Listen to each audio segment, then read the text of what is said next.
রুমার গল্পের আসরে তোমাকে জানাই আবারও স্বাগত। আজ যে ছোট গল্পটি পাঠ করছি তার নাম চিহ্ন। লিখেছেন শীর্ষেন্দু মুখোপাধ্যায়। অন্ধকারে ভেসে যাচ্ছে জ্বলন্ত মোমবাতি। হলুদ আলোয় যেন জলের মধ্যে জেগে আছে ইভার মুখখানা এখন ভৌতিক। একটু নিচুতে আলো, শিখাটা হেলছে, দুলছে, কাঁপছে।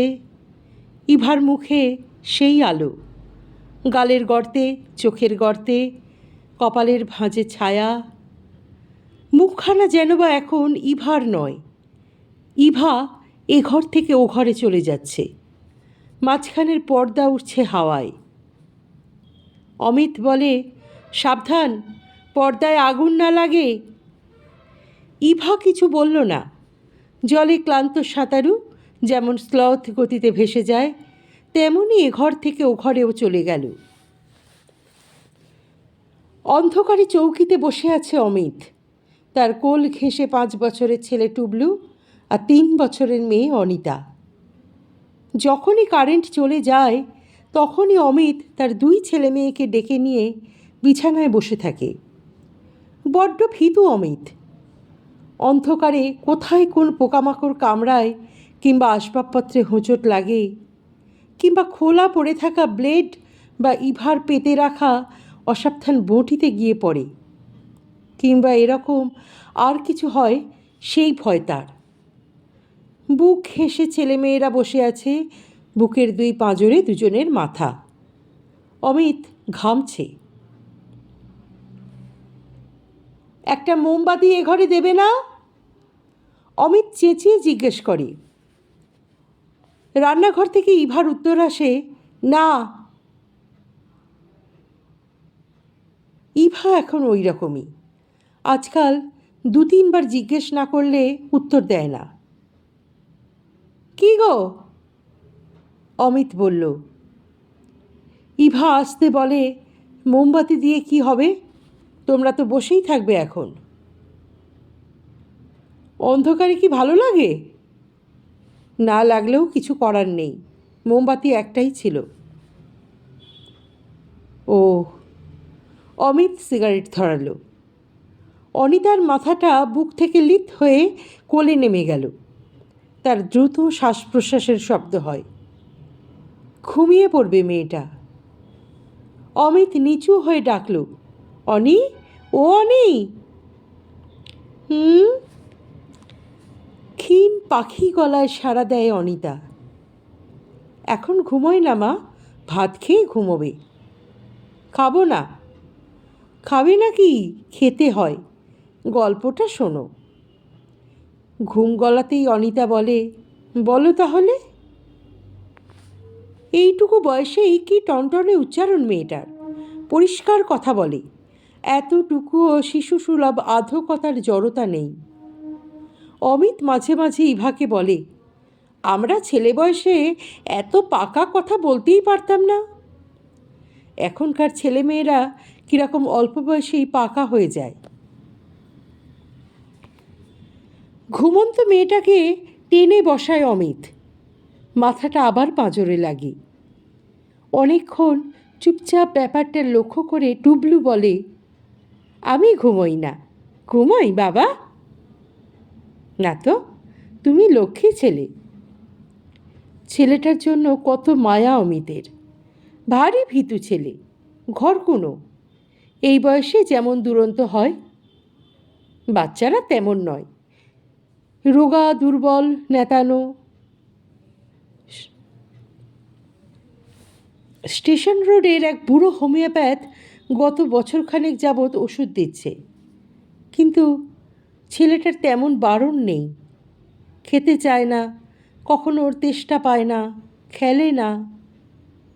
ইভার ইচ্ছে একজন চাইল্ড স্পেশালিস্টকে দেখায়। সেটা হয়তো ধারকর্য করে দেখাতেও পারত অমিত, কিন্তু তার কলেজের একজন কলিগ ছেলেকে স্পেশালিস্ট দিয়ে দেখানোর পর যে খাওয়ার চার্ট আর ওষুধের ফিরিস্তি দিয়েছিল, তাতে অমিত ভরকে যায়। তাই গত 1 বছর যাবৎ ইভা বিস্তর অনুযোগ করা সত্ত্বেও অমিত গা করেনি। যাকে, কৃষ্ণের জীব, টিকটিক করে বেঁচে থাক, বড় হলে সব ঠিক হয়ে যাবে। ছেলে বয়সে অমিতও তো কত ভুগেছে। মাসিক ধরে রক্ত আমাশা, চিকিৎসা নিয়ে কেউ মাথা ঘামাতো না। গ্যাঁদাল পাতা বাটা, থানকুনির ঝোল, পুরনো আতপ চালের গলা ভাত, আর পাড়ার LMF ডাক্তারের দেওয়া ক্যাস্টর অয়েল ইমালসান, এই খেয়ে ভাড়া কাটিয়ে আজও বেঁচে আছে। তার ছেলেটাই বা বাঁচবে না কেন? সিগারেটের আগুন ফুলকি ছড়াচ্ছে। অন্ধকারে হাতড়ে অ্যাস্ট্রেটা ঠাহুর করে অমিত। সাবধানে ছাই ছাড়ে। বলে, একদিন একটা টিয়া পাখি উড়ে এলো খরগোশের বাড়িতে। বলল, খরগোশ ভাই, আমি তোমার কাছে থাকব। খরগোশ, থাকবে তো, কিন্তু ঘর কোথায়? আমার তো ছোট্ট একটুখানি খুপড়ি। টিয়া পাখি বলে, আমার বাসা পড়ে ভেঙে গেছে, এখন আমার ডিম পাড়ার সময়, তাহলে উপায়? তখন খরগোশটার দয়া হলো, একটা ছোট্ট খুপড়ি বানিয়ে দিল টিয়া পাখিটাকে। টিয়া পাখি থাকে, ডিম পাড়ে, তা দেয়, তার মনে ভারী আনন্দ। ডিম ফুটে বাচ্চা বেরোবে, কত আদর করবে বাচ্চাকে, উড়তে শেখাবে, খেতে শেখাবে, শিকার করতে শেখাবে। খরগোশ একদিন খাবার আনতে বাইরে গেছে। এমন সময় এক মস্ত ইঁদুর এসে হাজির। বলল, এই টিয়া পাখি, দে তোর দুটো ডিম। টিয়া বলল, কেন দেব? ডিম ফুটে আমার বাচ্চা হবে, কত আদর করব, তোকে দেব কেন? ইঁদুর বলল, দিবি না তো? তবে রে, বলে দাঁত বের করে কামড়াতে গেল। অনি, ও অনি, আবার ঘুমোচ্ছিস? বলে অমিত গলা ছেড়ে বলে, ইভা, ভাত হয়েছে? অনি ঘুমিয়ে পড়ছে যে। বাবা, তারপর? জিজ্ঞেস করে টুবলু। বলছি, দাঁড়া, দেখ না, বোন ঘুমিয়ে পড়ছে। ও অনি! হঠাৎ অন্ধকারে ছায়ামূর্তির মতো আসে ইভা। কথা বলে না, নড়া ধরে হিঁচড়ে টেনে নেয় মেয়েটাকে। ছেলেটাকে টানতে হয় না, ভীতু ছেলে অন্ধকারেই টের পায় মার মেজাজ ভালো নেই। সে রোগা পায়ে লাফ দিয়ে নামে চৌকি থেকে। মার পিছু পিছু বাধ্য ছেলের মতো যায়। দুই ঘরের মাঝখানে পর্দা উঠছে। ওপাশেরটা আসলে ঘর নয়, রান্নাঘর। সেখানে মোমের আলোর আভা। অন্ধকারে বসে অমিত সেই মৃদু আভার দিকে চেয়ে থাকে। মেয়েটা খেতে চাইছে না। ইভা তার হাতের চুরির শব্দ তুলে দুটো চর কষালো। মেয়েটা কাঁদছে। ইভা চাপা স্বরে মেয়েকে বকছে, এবং মেয়েকে বকতে বকতেই বকার ঝাঁঝটা তার নিজের কপালের এবং ভাগ্যের প্রসঙ্গে বলে যাচ্ছে। অমিত চুপ করে বসে শোনে। ইচ্ছে করে উঠে গিয়ে একটা লাথিতে মেয়ে মানুষটাকে চুপ করায়। লাথি যে কখনো মারেনি অমিত তা নয়। লাথি বা চড়চাপড় কয়েকবার মেরে দেখেছে, লাভ হয় না। সদ্য সদ্য একটু ফল হয় বটে, কিন্তু ইভা দ্বিগুণ বেড়ে যায়। অবিকল ছাগলের মতো একটা লোক গলা পরিষ্কার করছে কোথায় যেন। এই শব্দটা শুনলে নিজেরও যেন বমি তুলতে ইচ্ছা করে। কান্না থামিয়ে এখন ছেলেমেয়েরা খাচ্ছে। গুনগুন করে এখন আবার সোহাগের গলায় ওদের গল্প শোনাচ্ছে ইভা। ইভাকে নিয়েই দিনের অধিকাংশ সময় ভাবে অমিত। বিয়ে করে তারা সুখী, কিন্তু অসুখী নাকি বুঝতে পারে না। কেউই বোধহয় পারে না। মেয়ে মানুষ যাত্রার মুখের সঙ্গে মনের মিল নেই। যখন তারা খুবই সুখে আছে, তখনও পুরনো দুঃখের কথা তুলে খোঁটা দেবেই। খেয়ে দেয়ে ওরা এলো। ইভা মশারি টাঙালো। ওরা গল্পের বাকি অর্ধেকটা না শুনেই ঘুমিয়ে পড়ল। কারেন্ট এখনও আসেনি। পৃথিবী জোড়া অন্ধকার। মোমবাতিটা মাঝখানে রেখে দুধারে নিঃশব্দে খেতে বসে ইভা আর অমিত। সম্পর্কটা সহজ নেই এখন। একধারে ছেলে মেয়েদের এঁটো থালা পড়ে আছে, তাতে ডাল ঝোল মাখা কিছু ভাত। অমিত আর চোখে চেয়ে দেখল, এখন 2 টাকা 80 কেজি যাচ্ছে চাল, তাদের রেশন কার্ড নেই। বলল, ভাত নষ্ট করো কেন? কি করব, শেষ কয়েকটা গড়াস খেলো না। কম করে নেবে, গুচ্ছের গেলাতে চাইলেই কি হয়? ওদের পেটে জায়গা কত? 2টো ভাতই তো, আর কি ভালো মন্দ খায়? ঘি মাখন মাছ মাংস কি যায় ওদের পেটে? গরিবের সন্তান যা জোটে তাই খেয়েই বাঁচবে। মুরদ না থাকলেই ওসব কথা বলে লোকে। চালের দাম জানো? জানতে চাই না। মেয়ে মানুষটা ঝগড়া পাকিয়ে তুলছে, রোগা দুর্বল রক্তহীন, তবু গলা এতটুকু ক্ষীণ নয়। সবথেকে আশ্চর্য স্মৃতিশক্তি ইভার। বিয়ের 7 বছর ধরে প্রতিদিন অমিত যত অন্যায় করেছে, যত অবহেলা, যত অপমান সব হুবহু মুখস্থ বলে যায়। মেজাজ ভালো থাকলে মাঝে মাঝে বলে, এই রকম মেমারি নিয়ে লেখাপড়া করলে না ইভা, কেবল স্কুল ফাইনাল পাশ করে বসে রইলে। জ্বলন্ত মোমবাতির ওপর দিয়ে বাঘের চোখে ইভার দিকে চেয়ে থাকে অমিত। ইভাও চেয়ে থাকে বন বেড়ালের মতো, একটুও ভয় পায় না। ভিতরটা হতাশায় ভরে যায় অমিতের। কীরকম করলে, কীভাবে তাকালে সেও একটু ভয় পাবে, একটু সমীহ করবে তাকে। অমিত আবার পাতের ওপর মুখ নামায়, লাল রুটিগুলো দেখে এবং ভাবতে থাকে সে হিপনোটিজম শিখবে, কিংবা আরও রাগী হয়ে যাবে, কিংবা একদিন কিছু না বলে কয়ে হঠাৎ নিরুদ্দেশ হয়ে যাবে। নিরুদ্দেশ একবার হয়েছিল অমিত, এক রাত্রির জন্যে। পরদিন ফিরে দেখে ইভার কি করুণ অবস্থা। পাড়া শুদ্ধ মেয়ে পুরুষে ঘর ভর্তি, মাঝখানে পাথর হয়ে ইভা বসে, 2 চোখে অবিরল ধারা। তাকে দেখে 7 জন্মের হারানো ধন ফিরে পাওয়ার মতো উড়ে এসেছিল, তারপরেই অজ্ঞান হয়ে পড়েছিল। সেই দৃশ্য মনে পড়লে আজও বুকে ব্যথা করে। ইভার ভালোবাসাও তো নিখাদ। অমিত কি বাসে না? বাসে ভীষণ। তেরাত্রি ইভাকে ছেড়ে থাকলে নিজেকে অনাথ বালকের মতো লাগে। সেই জন্যেই ইভা বহুকাল বাপের বাড়ি যায় না, অমিতের জন্যে। চালওয়ালা দুঃখিত মুখখানি তুলল। ভ্রাম্যমান পুরুত কপালে চন্দনের আর সিঁদুরের ফোঁটা দিয়ে গেছে, কানে গোজা বিল্লপত্র। শ্বাস ফেলে বলে, 3 টাকা 10। বলো কি? অমিত চমকায়। তার মাস মাইনে 180+, কলেজের ডিএ, রেশন কার্ড নেই। করুণ একটু হাসে চালওয়ালা। আজ তো এই দর, কাল আবার কি হবে কে জানে। গত সপ্তাহে 2 টাকা 80 করে নিয়েছি। গত সপ্তাহে? সীতুবাবু গত সপ্তাহ? বলে পাল্লা তুলে বলে, কতটা দেব? 10 কেজি নেওয়ার কথা বলে দিয়েছিল ইভা, কিন্তু সাহস পেল না অমিত। বলল, 4 কেজি।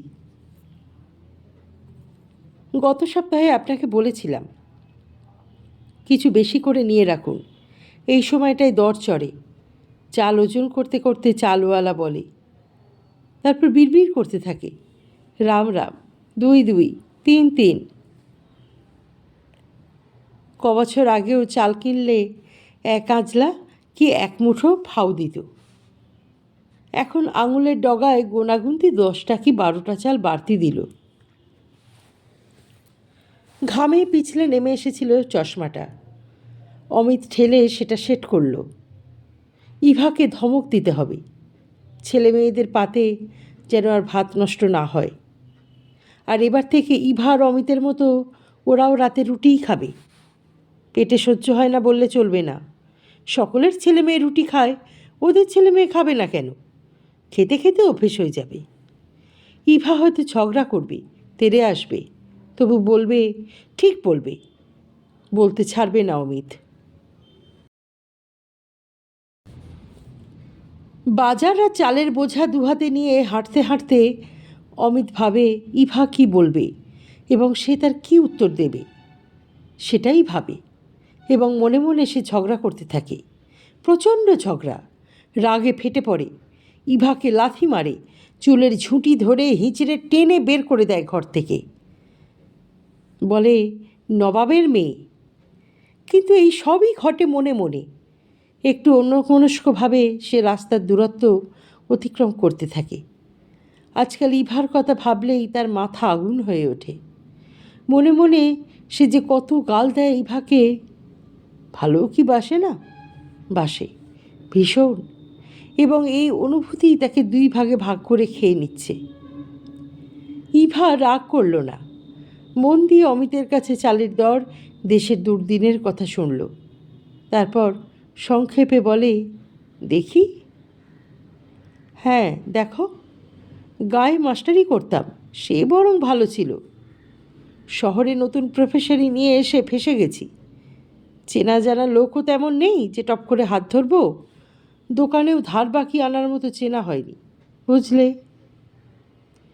ইভা বুঝেছে, মাথা নাড়ল এবং একটু পরে এক কাপ অপ্রত্যাশিত চাও করে দিল। ইকোনমিক্সের সাহা বেঁটে এবং কালো, মুখখানা সবসময় দুশ্চিন্তাগ্রস্ত। সহজেই উত্তেজিত হয় লোকটা, সহজেই আনন্দিত হয়। তার সঙ্গে মোটামুটি ভালোই ভাব হয়ে গেছে অমিতের। দ্বিতীয় পিরিয়ডের পর দেখা হতেই লোকটা খুব উত্তেজিতভাবে বলল, এই হচ্ছে অঘোষিত দুর্ভিক্ষ, ফেমিন ইন ফুল ফর্ম। তাহলে সেটা ওরা ডিক্লেয়ার করুক। তাই করে, ইজ্জতের প্রশ্ন আছে না। আমি সেদিন ঠাট্টা করে একজন ছাত্রকে বোঝাচ্ছিলাম ইনফ্লেশন কাকে বলে। বলছিলাম, এখন দেখছো বাবা পকেটে টাকা নিয়ে যায় আর থলি ভরে বাজার করে নিয়ে আসে। যখন দেখবে বাবা থলি ভরে নিয়ে যায় আর পকেট ভরে বাজার নিয়ে আসে, তখনই বুঝবে ইনফ্লেশন। জার্মানিতে বিশ্বযুদ্ধের পর ওই রকমই হয়েছিল। এখন দেখছি ঠাট্টা নয়। ব্যাপারটা দিনকে দিন তাই দাঁড়িয়ে যাচ্ছে 1961-এর তুলনায়। টাকার ভ্যালু। কিন্তু এও ঠিক, সকালে 3 টাকা 10 কিলো দরে চাল কিনলেও অমিত টেরিকটনের হাওয়াই শার্ট পরে কলেজে এসেছে। পরনে জলপাই রঙা টেরিলিনের প্যান্ট, পায়ে বাটার জুতো, গাল কামানো। এখনও অধ্যাপকদের পরনে এই রকমই পোশাক, কিংবা মিহি আদ্দির পাঞ্জাবি আর ভালো তাঁতের ধুতি, কিন্তু ক্লেশের চিহ্ন নেই। একজন অধ্যাপক বলে, দক্ষিণ ভারত থেকে এক সন্ন্যাসী ডিক্লেয়ার করেছেন 74 is the ব্ল্যাকেস্ট year in the history of mankind. এসবই হচ্ছে হাই তোলা কথা, গায়ে লাগে না কারো। অধিকাংশ অধ্যাপকই অধ্যাপক সুলভ গম্ভীর, বিদ্যা ভারাক্রান্ত এবং চিন্তাশীল। 2-4জন ছোকরা প্রফেসর একটু কথা চালাচালি করে হালকাভাবে। সামান্য একটু অস্বস্তি বোধ করে অমিত এখনও। 10 বছর স্কুলের চাকরি করার পর হঠাৎ চাকরিটা পেয়েছে সে। অধ্যাপকদের মেলায় এখনও নিজেকে একটু ছোট লাগে তার, যেন বা দয়ার পাত্র সকলের। কিন্তু তা নয়, এখানে কেউ কাউকে তেমন লক্ষ্যই করে না। দক্ষিণ 24 পরগনার গায়ে থেকে নোনা বাতাসে অমিত একটু কালো হয়ে গেছে, একটু গ্রাম্য। তাই বোধহয় সে একাই বসে বসে সকালে শোনা অবিশ্বাস্য চালের কথা ভাবে। সেই মহার্ঘ ভাত এখনও তার পেটে, ভাবতেই অবাক লাগে। কলকাতায় এসেই রেশন কার্ডের জন্য অ্যাপ্লিকেশন করে রেখেছিল। এখনও এনকোয়ারি হয়নি, কবে যে হবে কিছু বোঝাই যাচ্ছে না। রাইটার্স বিল্ডিংয়ের আশুতোষ মুরব্বি গোছের লোক, পলিটিক্স করে, নেতাদের সঙ্গে ভালোবাসা আছে, সে অভয় দিয়েছিল। কলেজের পর দুশ্চিন্তাগ্রস্ত অমিত গেল তার কাছে। একটু দেরি হতে পারে বুঝলে পেঁপে চোর।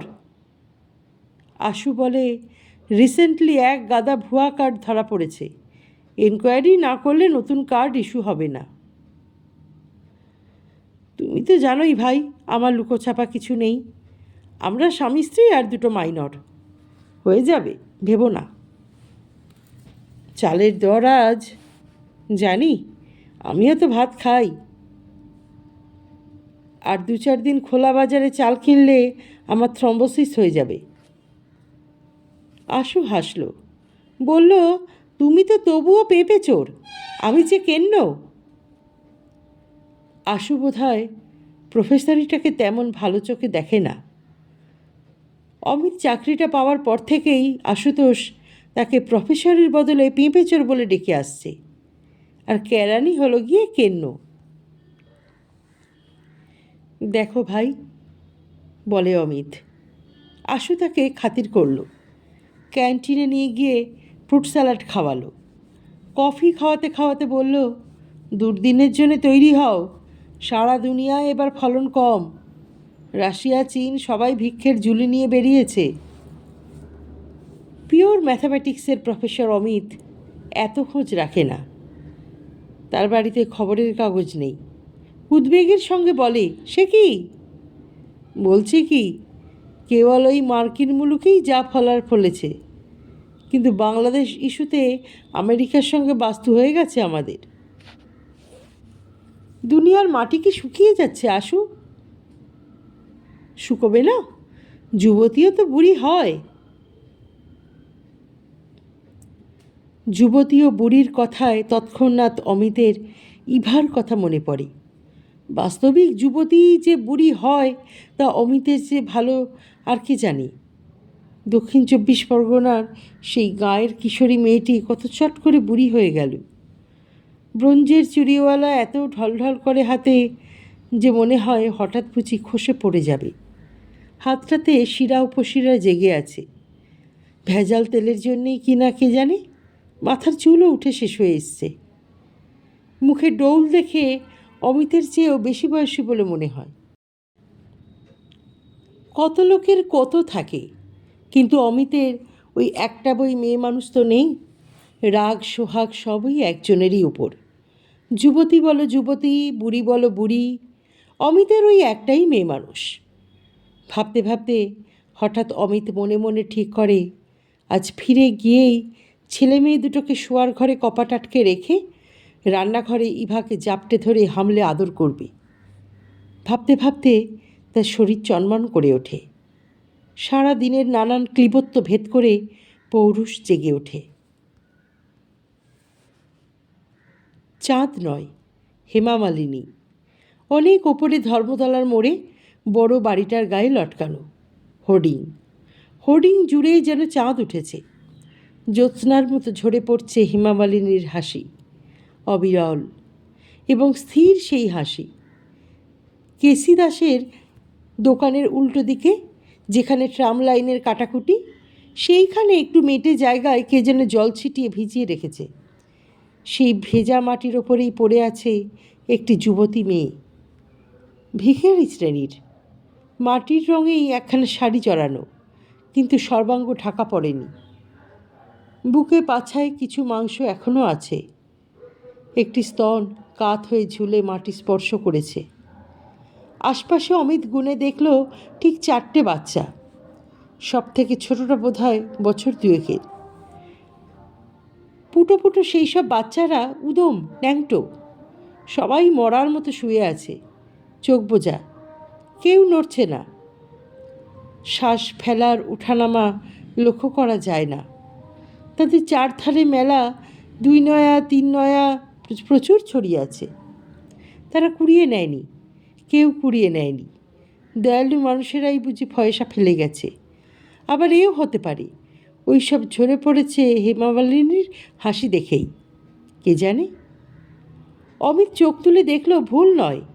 দশমীর পুজোর দিন দুর্গামূর্তির হাস্যময় মুখে যেমন কান্নার চোখ ফুটে ওঠে, তেমনই হেমামালিনীর চিত্রার্পিত মুখে দেবীসুলভ করুণা। দুর্ভিক্ষ! অমিত চমকে ওঠে। বড় হবার পর সে আর দুর্ভিক্ষের কথা ভাবেনি। ধারণা ছিল দুর্ভিক্ষ এখন আর হয় না। ভারতবর্ষে গম চাল না হলে আমেরিকায় হবে, থাইল্যান্ড, বার্মা, অস্ট্রেলিয়ায় হবে। পৃথিবী থেকে মানুষ দুর্ভিক্ষ তাড়িয়ে দিয়েছে, নতুন করে আবার বুক খামচে ধরছে একটা ভুলে যাওয়া ভয়। পর মুহূর্তেই ভয়টা ঝেড়ে ফেলে দিতে পারে সে। ওই তো মেট্রোর আলো জ্বলছে, দপদপিয়ে উঠছে নানান বিজ্ঞাপনের নিয়ন সাইন। কত দামি দামি গাড়ি দাঁড়িয়ে আছে, চারিদিকে দামাল, উত্তেজিত, আনন্দিত কলকাতা। ভিখিরির তুলনায় ভদ্রলোক বহু গুণ বেশি। জায়গাটা পেরিয়ে যায় অমিত দুটি নয়া ছুঁড়ে দিয়ে। পুড়িয়ে নেবে তো, নাকি মরে গেছে ওরা? আত্মহত্যা করেনি তো? না না, তা করেনি ঠিক। ভিখিরিরা কত রকম অভিনয় করে, তার কি শেষ আছে? এটাও একটা কায়দা। একটু দোটানার মধ্যে থেকে ভারী মনে অমিত বাস স্টপে এসে দাঁড়ায়। বড্ড ভিড়। সে ঠিক এই সমস্ত ভিড়ে এখনও অভ্যস্ত নয়, দাঁড়িয়েই থাকে। দুটো বাড়ন্ত যুবা কথা বলে বাস স্টপে। একজন বলে, কলকাতায় এই যে লোকে বাসে উঠতে পারে না, ঘন্টার পর ঘন্টা দাঁড়িয়ে থাকে অফিস টাইমে, কিংবা ঝুলে ঝুলে যায়, ঠিক সময় কোথাও পৌঁছতে পারে না। এর জন্যেই দেখিস একদিন বিপ্লব শুরু হয়ে যাবে। দুমদাম ভদ্রলোকেরা প্যান্ট গুটিয়ে কাছা মেরে ইট পাটকেল ছুঁড়তে লাগবে বেমক্কা। ভাঙচুর করে সব উল্টে পাল্টে দেবে একদিন। অন্যজন হাসে। অমিত হাসে না। তার মনে একটা ভয়ের প্রলেপ পড়ে। চারদিকে কি যেন একটা ধনুকের টান টান ছিলার মতো ছিঁড়বার অপেক্ষায় আছে, যেন এক্ষুনি ছিঁড়বে আর হুড়মুড় করে পৃথিবীটা ভেঙে পড়বে। তৃতীয় বিশ্বযুদ্ধ, নাকি পৃথিবী জোড়া খরা, দুর্ভিক্ষ, নাকি মহাপ্লাবন আবার, কিংবা ছুটে আসবে অন্য গ্রহ পৃথিবীর দিকে, যেরকম একটা গল্পে সে পড়েছিল ইন্টারমিডিয়েটের ইংরেজির এক পিডে। রাতে শোয়ার পর নিজস্ব মেয়ে মানুষটিকে হাটকায় অমিত। হাটকায়, কিন্তু যা ভুলতে চায় ভুলতে পারে না, কিছুই ভুলতে পারে না। ইভা তার বুক থেকে অমিতের হাত সরিয়ে দিয়ে বলে, সারাদিন কত খাটুনি যায় বোঝো না তো, ঘুমোতে দাও। পাশ ফিরে শোয় ইভা। একটা মাত্র মেয়ে মানুষ থাকার ওই একটিই দোষ, সে দিলে দিল, দিলে উপোস, না দিলে উপোস থাকো। অমিত এর বিরুদ্ধে কী ব্যবস্থা নেওয়া যায় ভেবে পেল না। লাথি মারবে? মেরে দেখেছে অমিত, লাভ হয় না, লাভ নেই। খুব রাগ হয় অমিতের, কিন্তু রাগ চেপে শুয়ে থাকে। কিন্তু তখন বুকে একটা চাপ বাঁধা কষ্ট হতে পারে। পৃথিবীর মাটি শুকিয়ে গেছে খরায়, বুড়িয়ে গেছে ফলনের পর ফলনে, এবার কালো এক দুর্ভিক্ষ এসে যাবে। সে স্বপ্নে দেখতে পায় কাত হয়ে শুয়ে থাকা মরা মেয়ে মানুষের স্তন ঝুলে সেই মরা মাটি ছুঁয়ে আছে। আতঙ্কে চিৎকার করতে থাকে সে। আকাশ থেকে পয়সার বৃষ্টি হচ্ছে, শুকনো পয়সা ঠন ঠন শব্দে ছড়িয়ে পড়ছে চারধারে, কেউ কুড়িয়ে নিচ্ছে না। তাকে ঝাঁকুনি দিয়ে জাগালো ইভা, বলল, ফিরে এসো, বোবাই ধরেছে। অমিত ফিরে শুল। আর তখন হঠাৎ দুখানা হাতে তাকে কাছে টানল ইভা, চুমু খেল, বলল, এসো। চালওয়ালার কপালে আজও কোন ভ্রাম্যমান পুরুত চন্দনের ফোঁটা দিয়ে গেছে, কানে বিল্লপত্র। মুখ তুলে হাসল চালওয়ালা। অমিত ফিসফিস করে জিজ্ঞাসা করে, দর কি হে? কমেছে, পুরো 3, একটু নিচে 2 টাকা 80 বলে চালওয়ালা পাল্লা হাতে নেয়। কত দেব? কমেছে? কমেছে? ঠিক বিশ্বাস হয় না অমিতের।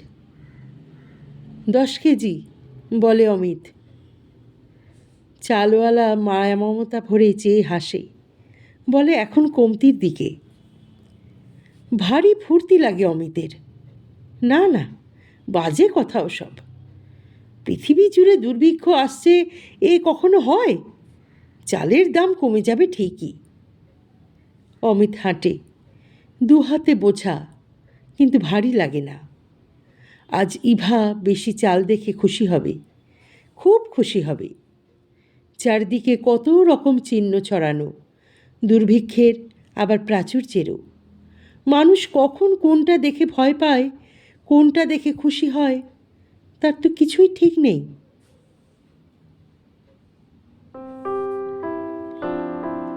আজকের গল্পটি কেমন লাগলো, তোমার মূল্যবান মতামত অবশ্যই কমেন্ট বক্সে লিখে জানিও। গল্পটি ভালো লাগলে একটি লাইক করে দিও এবং শেয়ার করে দিও পরিচিত ও প্রিয়জনদের মধ্যে। যারা এখনও চ্যানেলটি সাবস্ক্রাইব করনি তারা কিন্তু চ্যানেলটি সাবস্ক্রাইব করতে ভুলো না। অপেক্ষা করো পরবর্তী গল্পের জন্যে। অনেক ধন্যবাদ গল্পটি শোনার জন্য।